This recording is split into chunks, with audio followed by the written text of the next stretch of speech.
यही हुआ जो इंस्टाग्राम की रील देख करके मिस्टर प्रधानमंत्री जबरदस्त तरीके से उनको ज्ञान प्राप्त हुआ और उन्होंने दबाव में आते हुए बना लिया, क्योंकि पिछले 2 दिन से लगातार दबाव बहुत बढ़ गया था, अति बढ़ गई थी। 20 तारीख के हमले के बाद, बच्चों पर हमले के बाद बहुत बढ़ गया और बड़े आराम से कई नेतृत्व मांगे मान ली गई है, जब तक प्रधान इस्तीफा नहीं देंगे हम छोड़ेंगे नहीं। आप सोचिए, आप 2 बजे के आसपास जब ये माहौल बना और जब धर्मेंद्र प्रधान ने इस्तीफा देने की खबर ट्विटर के माध्यम से ट्वीट की या एक्स पर पोस्ट किया, उसके बाद वहां का माहौल आप देखते तो मंजर देखते क्या जबरदस्त। कल देर रात नरेंद्र मोदी जी का फिर से इंस्टाग्राम पे करीबन 11:50-52 पर फिर से एक वीडियो आया था। अभी मैं जंतर मंतर से होकर आ रहा हूं धर्मेंद्र प्रधान के इस्तीफे के बाद। तो जो कल देर रात इनके इंस्टाग्राम पर जबरदस्त तरीके का वीडियो वायरल हुआ था, बड़ी खुशी के साथ इन्होंने बताया कि जो एक दिन पहले इन्होंने इंस्टाग्राम पे वीडियो वायरल किया था या जो चला था, उसमें बहुत सारे लोगों ने उनको सुझाव दिए थे। ये बोलते हुए उन्होंने कहा कि थैंक यू फ्रेंड्स, कल देर रात जो है मुझे इस बात का संज्ञान हुआ और बड़ा अच्छा लगा कि आप लोगों ने बहुत सारे सुझाव दिए और पॉजिटिव सुझाव दिए। बुद्ध भगवान को ज्ञान प्राप्त हुआ था बोधगया में पीपल वृक्ष के नीचे, लेकिन नरेंद्र मोदी जी को ज्ञान प्राप्त हुआ इंस्टाग्राम के तहत। यानी आज की डेट में अगर पीपल के पेड़ की तुलना इंस्टाग्राम से की जाए तो शायद बेमानी ना हो, और ज्ञान प्राप्त हुआ उन्हें और इस बात का संज्ञान मिला कि देश क्या चाह रहा है, देश के युवा क्या चाह रहे हैं। नमस्कार, मैं रिकेश कुमार सिंह और आप देख रहे हैं न्यूज नशा। बहुत महत्वपूर्ण है, बच्चों से मिले हम, उनके माताओं पिताओं इन लोगों से मिले हम। 3 दिन से लगातार जो जाने में 20 तारीख के बाद ऐसा लगा था कि उस मार पिटाई के बाद स्थितियां थोड़ी सी रुकेंगी या थमेगी, लेकिन वो थमने की बजाय बच्चों का और हुजूम वहां देखने को मिला। उसका कारण एक था डर। डर से निडर हो गए बच्चे, वो डर ही खत्म हो गया। बच्चे ये निकल रहे, पुलिस वालों से पूछ रहे हैं कि क्या आप फिर से मारेंगे और मारेंगे, मार लीजिए, पर हम डटे रहते हैं। जो स्लोगन्स लिए थे, आप कह सकते हैं कि वो बड़े बेतुके थे, बड़े भद्दे थे, गाली गलौज से भरे पड़े थे, मैं भी मान रहा था, लेकिन आप समझने में थोड़ा फेल कर रहे हैं। फेल ये कर रहे हैं कि आप रैशनल नहीं, बच्चे रैशनल है। आपको समझने में परेशानी होती है, उनको समझने में कोई परेशानी नहीं। ये जो जेनजी है, जेनजी की हालत ये है कि उनको ये क्लियर है कि ये हाँ है और ये ना। वो गलत सही तो बाद में तय करिएगा, लेकिन वास्तविकता ये है कि उन्हें अगर हाँ कहना है तो हाँ कहेंगे और ना कहना है तो ना कहेंगे। और दूसरी महत्वपूर्ण बात यह है कि जो वहां पर बैठे हुए उनमें बहुतेरे ऐसे बच्चे थे जिनको लाठी की मार पड़ी हुई थी। आप सोचिए ना, इंटरमीडिएट का बच्चा, उसको लाठी की मार पड़ रही है और मार खाने के बाद बिलक के रोता है और फिर पलट के पुलिस वाले के पास पहुंच के बोलता है कि आपने मुझे मारा क्यों। आप सोचिए, ये सवाल मुझे लगता नहीं कि मिलेनियम या उसके पुराने वाले जो हम बीत चुके हिस्से के लोग हैं, उनको किसी को भी ये बात होगी। बड़े बेशर्मी से भारतीय जनता पार्टी के जितने प्रवक्ता हैं वो ये बात रख रहे हैं कि उन्होंने बच्चों की बात सुनी और प्रधानमंत्री जी उनके अभिभावक हैं। अगर आप अभिभावक थे और अभिभावक जैसी आपकी सोच है या आप विचार रखते हैं उन बच्चों के प्रति, तो जरा सोचिए कि आपने किया क्या था। उन गाली गलौज वाली बातों को भी मैं बात कह रहा हूं। क्या है कि जो आप बूढ़े हो चुके हैं, क्या आपके क्षेत्र में संत महात्माओं, बहुत सारे ऐसे जो साधु संत, आज की डेट के साधु संत की बात कर रहा हूं, मैं बात नहीं कर रहा हूं कि आप ऐतिहासिक तथ्यों में चले जाइए और चले जाइए याज्ञवल्क्य के पास चले जाइए, फिर आप नचिकेता के पास चले जाइए, फिर आप महर्षि विश्वामित्र के पास चले जाइए, दुर्वासा के पास चले जाइए। जी नहीं, मैं उनकी बात ही नहीं कर रहा। मैं बात कर रहा हूं आज के जितने भी साधु संत घूम रहे हैं बाजारों में, जगह जगह, उनकी भाषा देख लीजिए। वो चाहे बागेश्वर धाम वाले हो, चाहे कोई और हो, आशाराम को भी देख लीजिए, आप राम रहीम को भी देख लीजिए, उनकी भाषा देख लीजिए, उनके तौर तरीके देख लीजिए, उनकी गुंडागर्दी देख लीजिए।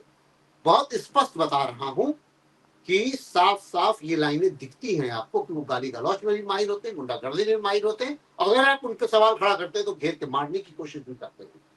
ये जेंजी जो है उन्हीं के लिए सबसे बेहतरीन जवाब थे, बेहतरीन जवाब। इसलिए मैं कह रहा हूं क्योंकि जिन गालियों को वो पोस्टर पे लिख करके हाथ से पकड़े हैं उसमें क्या लड़के क्या लड़की, क्या लिंग, किसी लिंग में कोई शर्म नहीं, किसी तरह की कोई आंख में कोई इस तरह की बात नहीं कि उन्हें बड़ी झेप हो रही है। वो जो लिखे वो बता रहे हैं कि ये हमने लिखा है, और ये इसीलिए लिखा है कि ताकि आप तक मैसेज क्लियर एंड लाउड जाए।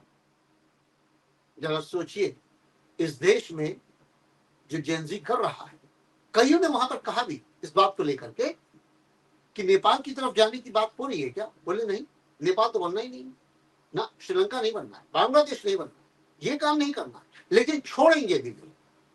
जब तक प्रधान इस्तीफा नहीं देंगे हम छोड़ेंगे भी। आज सोचिए आप 2 बजे के आसपास जब ये माहौल बना और जब धर्मेंद्र प्रधान ने इस्तीफा देने की खबर ट्विटर के माध्यम से ट्वीट की या एक्स पर पोस्ट किया, उसके बाद वहां का माहौल आप देखते तो मंजर देखते क्या जबरदस्त। और एक दिन पहले की बात बता रहा हूं, कई ऐसे माता पिता वहां मिले जो ये बोले कि हमारे बच्चों ने हमें धिक्कारा, घरों में हमें धिक्कारा इस बात को लेकर के कि आप करते क्या, आप लोग अंधभक्त की श्रेणियों में क्यों आ गए, क्यों ऐसा कर दिया है आप लोगों ने कि हमें वहां पर प्रोटेस्ट में जाना पड़ रहा। और अगर आप हमारे साथ नहीं जाना चाहते तो ये समझ लीजिए कि आप हमारे हित कर नहीं। कौन सा ऐसा माँ बाप होंगे, कौन से ऐसे अभिभावक होंगे जो आपके लिए हित के बारे में नहीं सोचेंगे अपने बच्चे की। दूसरे के बच्चे की बात छोड़िए, आप अपने बच्चे के हित के बारे में तो सोचेंगे। और जब आपका बच्चा धिक्कारेगा तो आपके कदम डगमगा जाएंगे। यही हुआ, यही हुआ जो इंस्टाग्राम की रील देख करके मिस्टर प्रधानमंत्री जबरदस्त तरीके से उनको ज्ञान प्राप्त हुआ और उन्होंने दबाव में आते हुए बना लिया। क्योंकि पिछले 2 दिन से लगातार दबाव बहुत बढ़ गया था, अति बढ़ गई। 20 तारीख के हमले के बाद, बच्चों पर हमले के बाद बहुत बढ़ गया और बड़े आराम से कई नेतृत्व मांगे मान ली गई है। नंबर 1 की मुआवजे जिन बच्चों ने आत्महत्याएं की, नंबर 2 की उन बच्चों को छोड़ा जाना जिन्हें पकड़ के भीतर कर लिया गया है, जिनके करियर दाव पे लगे हुए हैं। नंबर 3 बहुत स्पष्ट और क्लियर कि उन पुलिस वालों पर जिनके बाल थे, दाढ़ी थी, बच्चों के साथ जिस तरीके की ज्यादती की गई, जिस तरीके की बदतमीजियां की गई, वो सब दिखाई दिया, सबने देखा। भले ही मेन स्ट्रीम मीडिया ना दिखाए, मैंने पैकेजेस चलते हुए देखे। बड़ी अजीब सी बात थी कि पुलिस वालों को मार कैसे पड़ी, उनके ऊपर हमले कैसे हुए, ये बातें दिखाई नहीं। तमाम न्यूज चैनलों ने बातें दिखाई, लेकिन ये बात नहीं दिखाई गई कि बच्चों के साथ क्या ज्यादती। पत्थर वाला भरा हुआ ट्रक कहां से आया, वो सादे वस्त्रों में पहने हुए डंडा लिए हुए वो पुलिस वाले कहां से आए जो आराम से बैठे थे और कुछ पूछने पर लाठी से मारना शुरू कर दे रहे। 4 पुलिस वाले एक बच्चे को पकड़ के पीट रहे हैं। इसके बाद आप उम्मीद करते हैं कि बच्चे आपको छोड़ देंगे। क्यों छोड़ देंगे भाई? ये वो जेनजी हैं जो रिएक्शन देते हैं, रिटेलिएट करते हैं।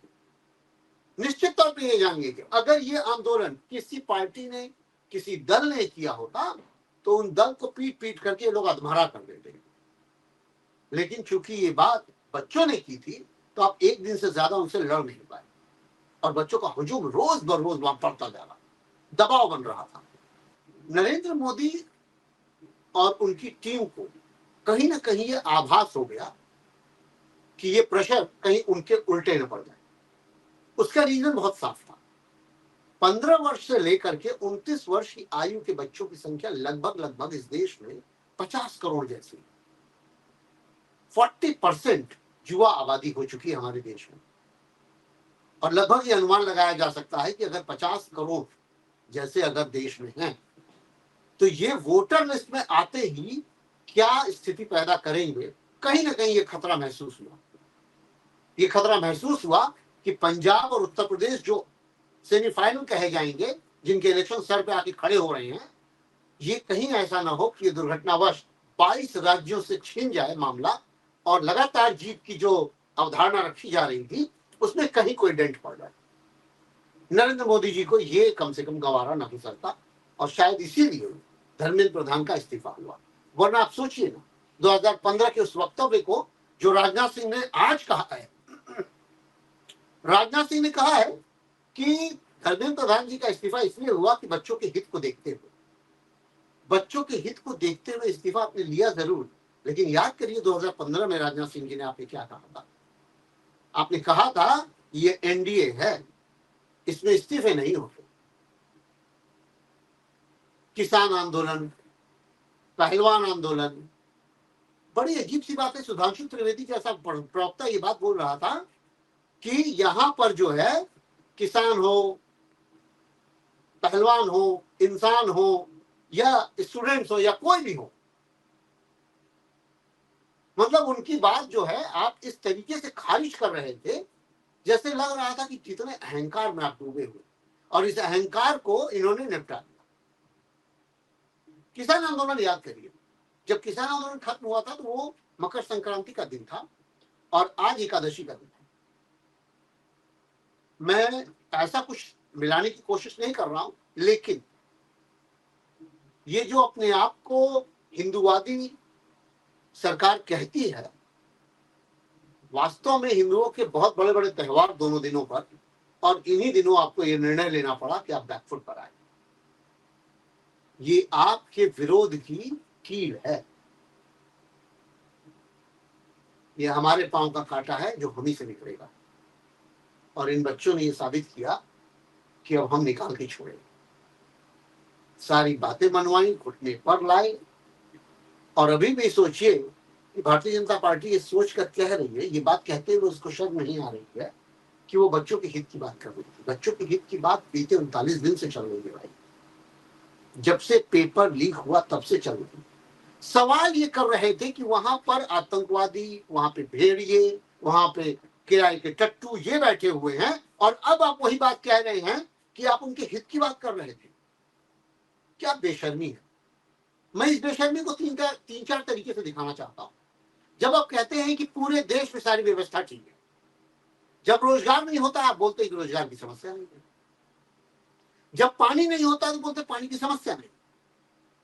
क्या है कि आपको बड़ी बड़ी स्क्रीनें मिली हुई हैं, उन स्क्रीन से आप लगातार ये बात प्रसारित करते हैं कि जैसे आपने देश में सब कुछ दुरुस्त करके रखा है।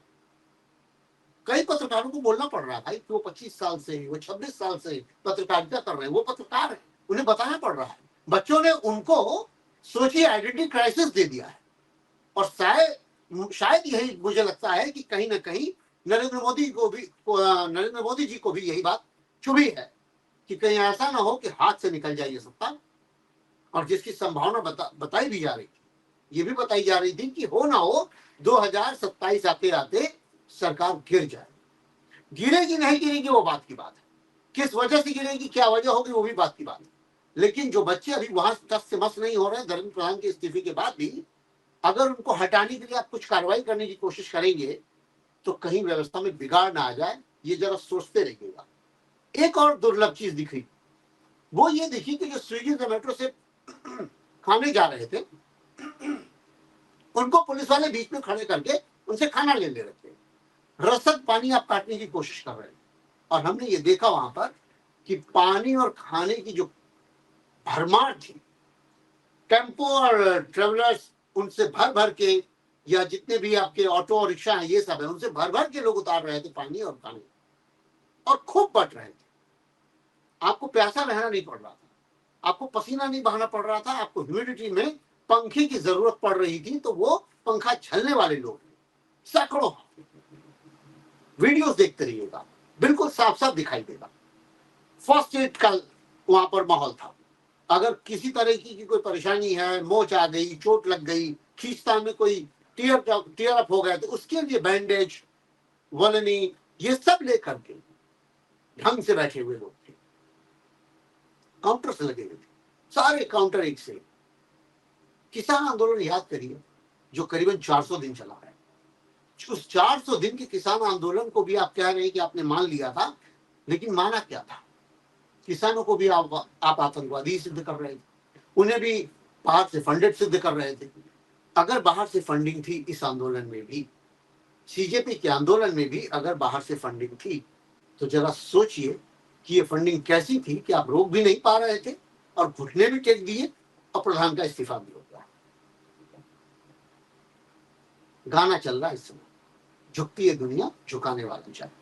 ये मोदी जी के लिए गाती है कौन? गोदी मीडिया। झुकती है दुनिया, झुकाने वाला चाहिए, ये बहुत बार गाया गया है, लेकिन गोदी मीडिया द्वारा। इस बार सीजेपी के आंदोलन में छात्रों ने गाया। अब वंदे मातरम और जनगण मन तो ऐसे था कि पूछिए, झंडे ही झंडे लहर रहे थे भारत के। और अभी भी टीवी डिबेट में ये आप कहते फिर रहे हैं कि पाकिस्तानी झंडे लहरा रहे थे। बड़े बेशर्म है आप, बेशर्मी की सीमा ही क्रॉस कर देते हैं। आप ये सोचिए कि एक और बहुत महत्वपूर्ण विषय है,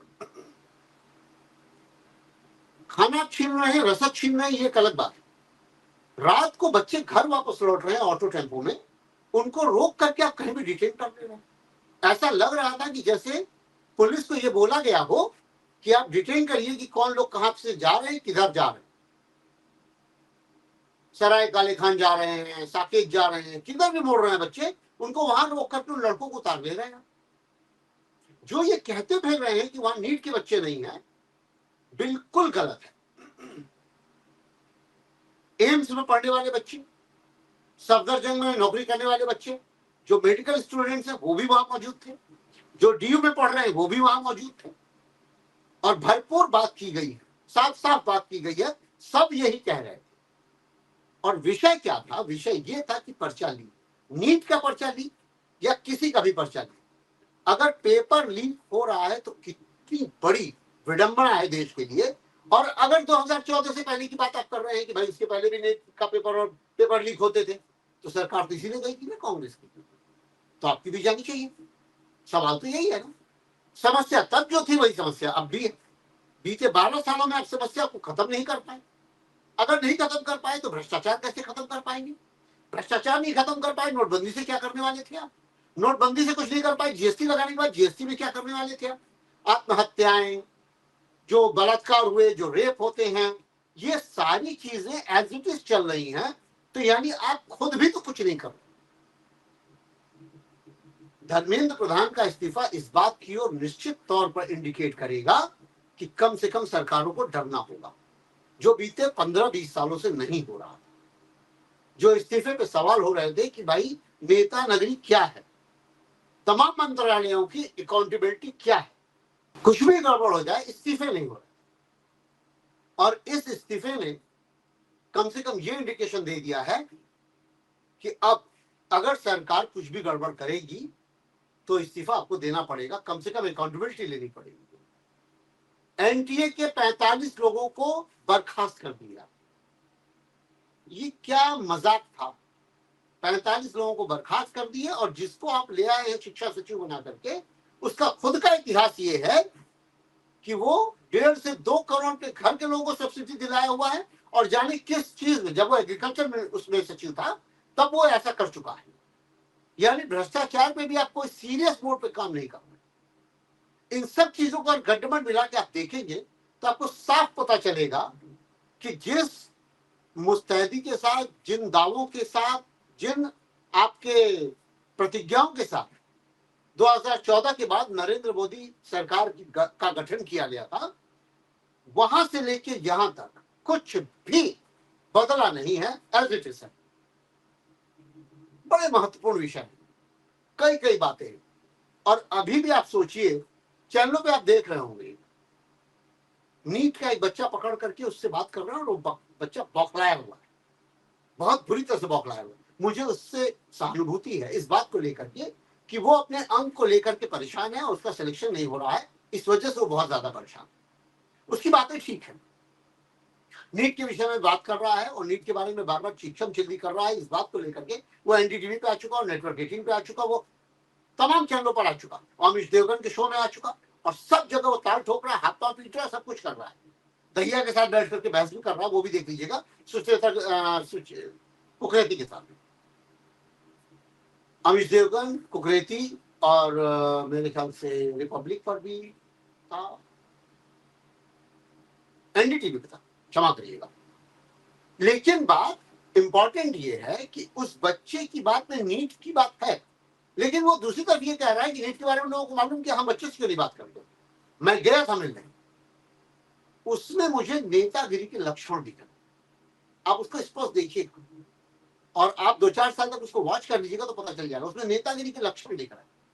वो चाहता है कि कहीं ना कहीं लाइमलाइट में आओ, और वो कैसे वो स्क्रीन पर आया है, कैसे वो चैनल के माध्यमों से कहाँ पे बैठने को मिल गया है, ये बात समझ में नहीं आ रही है। लोग ये कह रहे पानी पिला दिया, पानी वानी कुछ नहीं पिलाया भाई साहब, ये बात समझिए। उसने जो किया है वो चीखम चिल्ली कर रहा है। नीट के विषय की बात ही नहीं है, नीट का विषय तो तात्कालिक या प्रारंभिक कारण है, जिसमें पेपर लीक हुआ, बच्चे आत्महत्या किए, उस बात पर इस्तीफा मांगा जा रहा था। अगर सिर्फ और सिर्फ नीट का होता ना तो ये समस्या बढ़ती ही, क्योंकि वो बच्चे तो वहां बहुत कम थे। बच्चे तो थे यूपीएससी के, बच्चे तो थे ग्रेजुएशन के, पीएचडी करने वाले, हाई स्कूल, इंटरमीडिएट, 12th करके ग्रेजुएशन में जाने वाले बच्चे थे, लॉ ग्रेजुएट थे।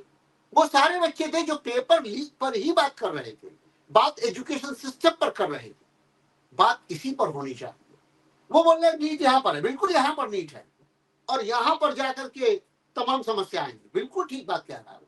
लेकिन बात यही है कि वो चीखम चिल्ली क्यों करने के लिए बुलाया गया है, और उसके पीछे छिप करके क्या धर्मेंद्र प्रधान को रोके जाने की कोई कवायद थी, या ये फैलाने की कोशिश थी? इसीलिए कहा जाता है कि आप गोदी मीडिया है। वास्तविक समस्याओं से घुस करके जरा बातचीत तो करते। बहुत सारे बच्चे ये बात कह रहे थे कि उन्हें तो वास्तविक सवाल पूछना ही नहीं है, वो सबसे नीट का फुल फॉर्म पूछ रहे हैं, वो सबसे जो है सीबीएसई का फुल फॉर्म पूछ रहे हैं।